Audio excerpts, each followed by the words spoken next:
The Constitution, Federalists versus Anti-Federalists. So we've come to the point where the Constitution has been finished, but the states need to ratify it. And not everybody was in favor of this new Constitution. So we have two main groups that are going to come out of this, the Federalists and the Anti-Federalists. The Federalists, they supported the new Constitution, and as such, they supported a stronger central government. Anti-Federalists, on the other hand, opposed the new Constitution, and they believed in states' rights. Definitely want to know the two sides taken there. Commonly asked question on the AP test. So who were the Anti-Federalists? Well, they had four main fears. They feared that the national government would take over state powers. That has happened. They were right about that. They feared that Congress would tax heavily. They were probably right about that too, though you can debate that, I suppose. They also feared that the Supreme Court would overrule state courts. That absolutely has happened.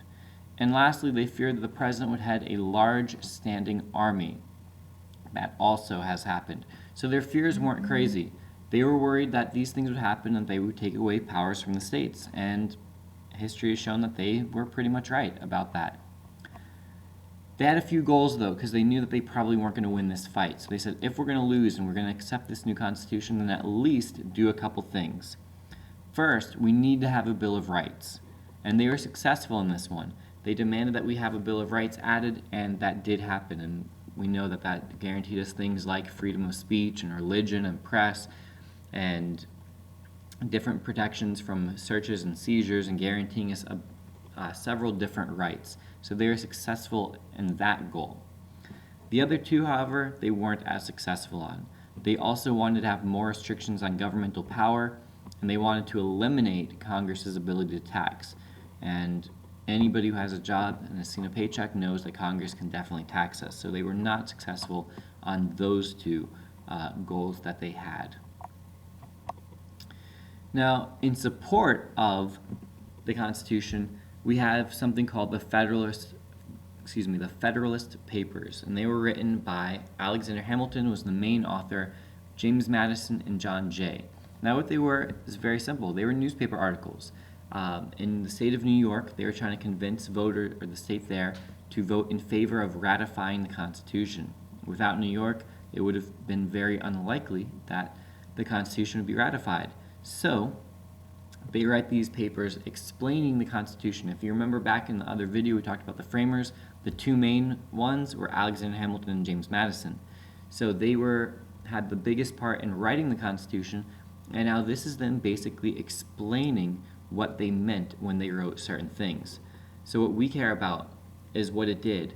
It explained their intent and the view of the Constitution. So today, even though the Federalist Papers don't have technically any legal basis, we do look at them still because they tell us, well, what did they mean when they wrote certain phrases and passages in the Constitution? So they are very, very important, helping support ratification of the Constitution. Two of them specifically that we're going to focus on, Federalist number 10 and 51. Federalist number 10, firstly, this is the one where he's basically talking about something called factions. A faction is a group of people. And what he says is that factions are a problem anytime you have a republic. So think about this. The idea he's saying, this is James Madison, by the way, that wrote Federalist 10. He's arguing that when you have groups of people, and that we will always have groups of people, they're each going to look out for what's best for them. Sounds reasonable, right? But what he's worried about is that if we have a large group, that it will take away the rights of smaller minority groups. And so he didn't want that to happen. He didn't want a government where whoever was in the majority, they got whatever they wanted, and whoever lost the election, they didn't get anything, or they even had their rights taken away. So what he tried to figure out is, well, how do we control these groups or factions? And you want to remember that word, factions. So how do we control them? Because you can't get rid of them. People will always go ahead and group themselves off. So if it's not possible to get rid of factions, how can we control them? And he comes up with an answer. And his answer is at the bottom. A large republic is the best way to control factions. So in a single sentence, that sentence would be like your main idea, like your thesis, basically, of Federalist number 10. a large republic is the best way to control factions. So the idea is essentially that if we have a large enough republic, think the whole United States, from Florida to Alaska to Hawaii to Maine, California, everywhere in between, a large republic, we're going to have so many different factions that no single faction is going to be able to dominate the government. Hopefully this sounds familiar. What he's describing, he didn't use this term because this term hadn't been really coined yet, but he's describing the pluralist theory here. He is saying that we will have so many different factions that no one faction will control the government, and as a result, minority rights will be protected. Okay, so that's the basic idea of Federalist number 10. This is highly, highly important. One of the most commonly tested on ideas in this whole course is Federalist number 10, so make sure that you are confident with it.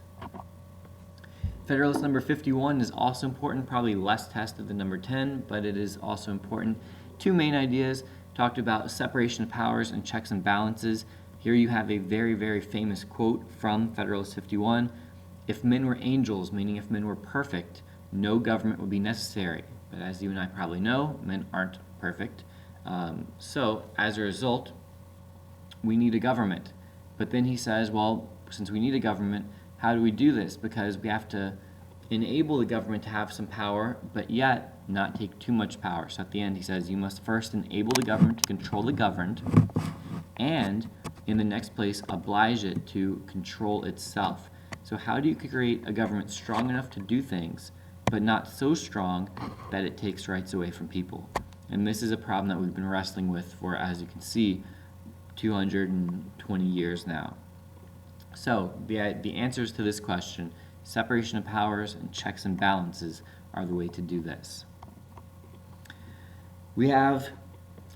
This is the single most important Supreme Court case of this entire course and in American history, to be honest. You're going to learn several Supreme Court cases this year. None are more important than this. Marbury versus Madison. In 1803, again, not going to go through the whole story here. It's not as important for us. What is important are the two facts that are at the bottom of this page. It established judicial review, which we're going to define very, very shortly, and it greatly strengthened the judiciary. Prior to Marbury versus Madison, the judicial branch was very, very weak. In fact, it might be surprising, but several people actually turned down the job to be Chief Justice of the Supreme Court. Others got the job and didn't really even show up for it because it was seen as being so unimportant.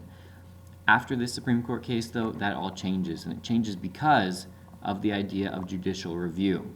So what is judicial review? First of all, I want to mention to you that judicial review is not mentioned in the Constitution. You can read the entire Constitution front and back and you will not find those two words together, judicial review. However, some of the ideas are there, and it was mentioned in Federalist Paper number 78. So again, you can see where the Federalist Papers, while they don't have legal power, they have definitely influenced government policy and practice. So what is judicial review? Well, it gives the Supreme Court the power to declare congressional laws, presidential actions, and state laws unconstitutional. Again, judicial review, I can pretty much guarantee you that that will be on your AP test. It will definitely be on your Unit 1 test. Make sure you're confident with the idea of judicial review, what it is, the result of it, as well as what can the Supreme Court overrule. Okay?